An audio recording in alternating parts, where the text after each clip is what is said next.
औली उत्तराखंड के चमोली जिला में स्थित एक मशहूर हिल स्टेशन है। स्कीइंग के लिए औली का नाम देश भर में प्रसिद्ध है और यहाँ स्कीइंग फेस्टिवल का आयोजन भी होता है। 2500 मीटर की ऊंचाई पर बसा ये हिल स्टेशन ऊंचे ऊंचे बर्फीले पहाड़ों से घिरा हुआ है। यहाँ से नंदा देवी पर्वत सहित अन्य ऊंची चोटियां भी देखी जा सकती हैं। हालांकि औली पहुंचने के लिए एक लंबा पहाड़ी रोड ट्रैवल करना पड़ता है, लेकिन यहाँ की खूबसूरती आपकी सारी थकान मिटा देगी।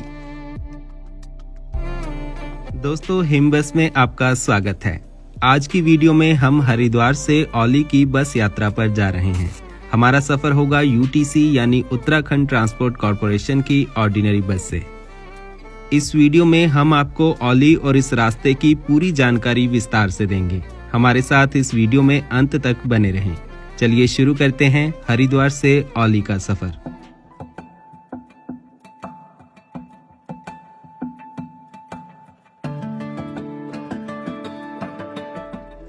औली जाने के लिए सुबह 4:30 बजे मैं पहुंच गया हूं हरिद्वार बस स्टैंड में। यहां से बस का समय 5:30 बजे का है।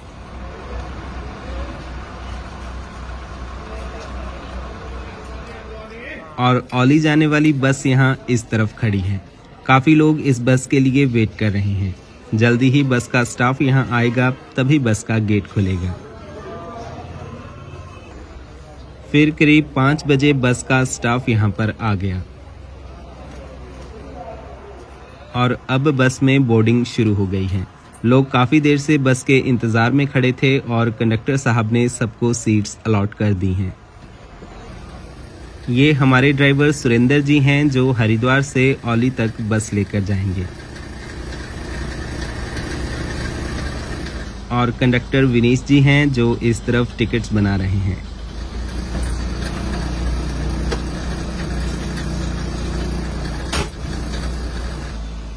इसके बाद फिर ठीक 5:30 बजे हमारी बस हरिद्वार से अपने सफर पर रवाना हो गई। हरिद्वार से चलकर ये बस ऋषिकेश, देवप्रयाग, श्रीनगर गढ़वाल, रुद्रप्रयाग, करणप्रयाग, चमोली व जोशीमठ से होते हुए औली तक जाएगी। ये दूरी 290 किलोमीटर की है और बस इसमें करीब 12 घंटे का समय ले लेगी। हरिद्वार से औली का बस किराया 650 रुपए है।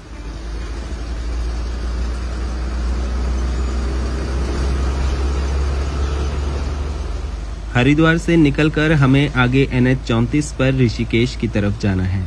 ऋषिकेश यहाँ से 23 किलोमीटर दूर है और करीब आधे घंटे में हम वहाँ पहुँच जाएंगे।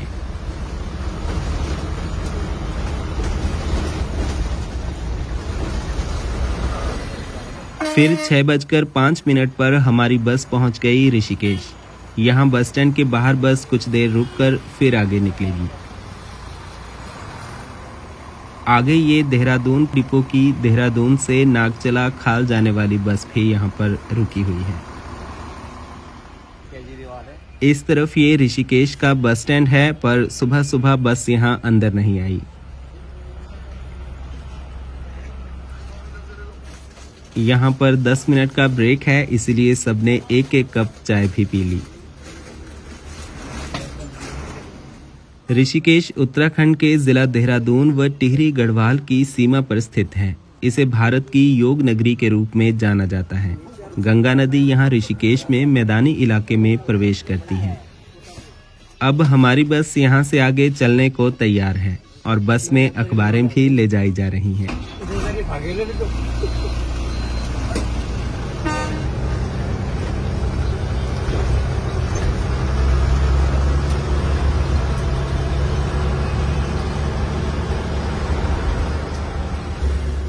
ऋषिकेश से आगे फिर पहाड़ी रास्ते शुरू हो जाते हैं। हम अभी नेशनल हाईवे नंबर 7 पर चल रहे हैं और जोशीमठ तक हमें इसी नेशनल हाईवे पर जाना है। अब सुबह भी होने लगी है।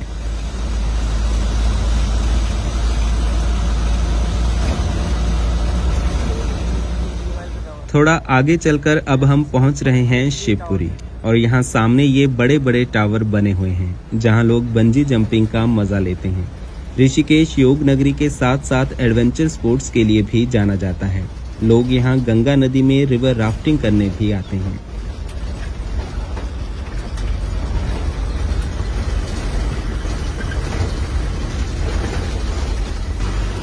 ट्रांसपोर्ट की बात करें तो उत्तराखंड के पहाड़ी इलाकों में यूटीसी बसें उतनी ज़्यादा नहीं चलती जैसे हिमाचल में एचआरटीसी चलती है। जोशीमठ के लिए केवल 3 यूटीसी बसें चलती हैं, जिनमें एक ऋषिकेश बद्रीनाथ, दूसरी देहरादून तपोवन और तीसरी हमारे वाली हरिद्वार से औली जाने वाली बस है। और बड़ी बात की तीनों बसें सुबह साथ साथ ही हैं। ऋषिकेश बद्रीनाथ बस हमसे आगे 5:30 बजे ऋषिकेश से निकली, 6 बजे के करीब हमारी बस आ गई और हमारे पीछे पीछे ही देहरादून तपोवन बस आ जाएगी। इसके बाद दिन भर जोशीमठ के लिए कोई यूटीसी बस नहीं है। शिवपुरी से आगे फिर आता है ब्यासी। लेफ्ट साइड यहाँ ऋषिकेश कर्णप्रयाग रेल लाइन का काम चल रहा है और हमारी बस काफ़ी तेज़ चल रही है।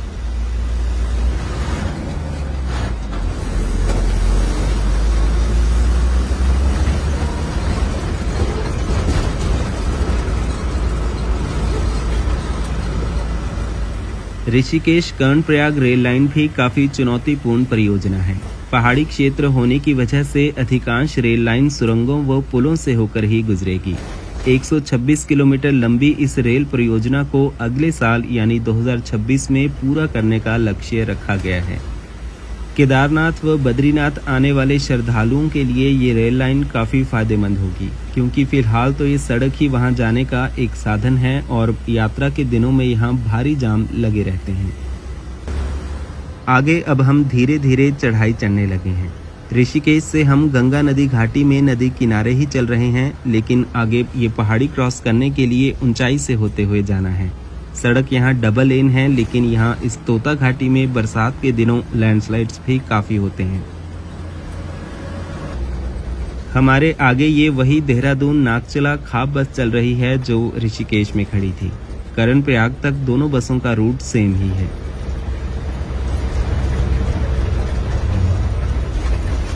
तो यूटीसी चाहे तो अपने रूट्स को प्रॉपर टाइम गैप देकर चला सकता है, ताकि दिन भर लोगों को सर्विस मिलती रहे। वैसे यहाँ के लोग भी बसों पर उतने डिपेंडेंट नहीं हैं जैसे हिमाचल में एचआरटीसी पर होते हैं। प्राइवेट बसें और शेयरिंग कैब्स भी यहाँ बहुत चलती हैं, तो लोग उनमें भी ट्रैवल करते हैं।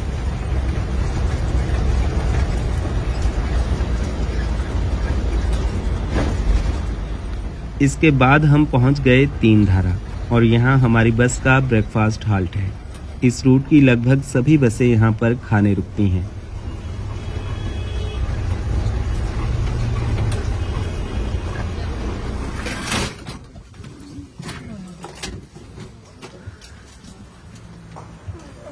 टाइम सुबह के 7:45 हो रहे हैं और करीब 2 घंटे में हम हरिद्वार से यहाँ पहुँच गए हैं। अभी यहाँ पर करते हैं ब्रेकफास्ट।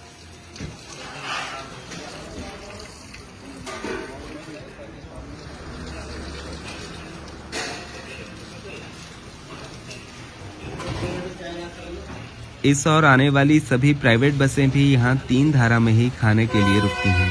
यहाँ पर काफ़ी सारे ढाबे हैं और हर एक बस के लिए ढाबा फिक्स है।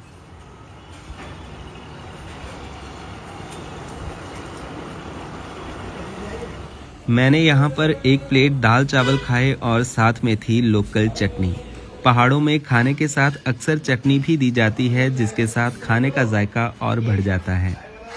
पीछे इस तरफ गंगा नदी है जो यहाँ गहराई में बहती है। यहाँ पर 20-25 मिनट रुकने के बाद अब हमारी बस आगे चलने के लिए तैयार है।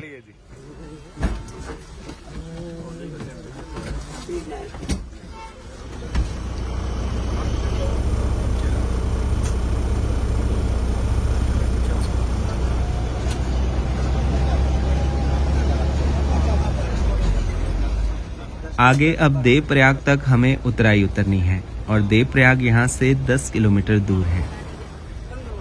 8:20 पर हम पहुँच गए देवप्रयाग। देवप्रयाग वो जगह है जहाँ भागीरथी व अलकनंदा नदियों का संगम होता है और गंगा नदी शुरू होती है। यूँ तो हम सब जानते हैं कि गंगा नदी का उद्गम गंगोत्री गौमुख से होता है, लेकिन वहाँ से निकलने वाली नदी को भागीरथी के नाम से जाना जाता है। गंगोत्री ग्लेशियर से ही निकलने वाली एक और नदी अलकनंदा है जो बद्रीनाथ व रुद्रप्रयाग से बहते हुए यहाँ देवप्रयाग में आकर भागीरथी से मिलती है और गंगा नदी पूर्ण होती है।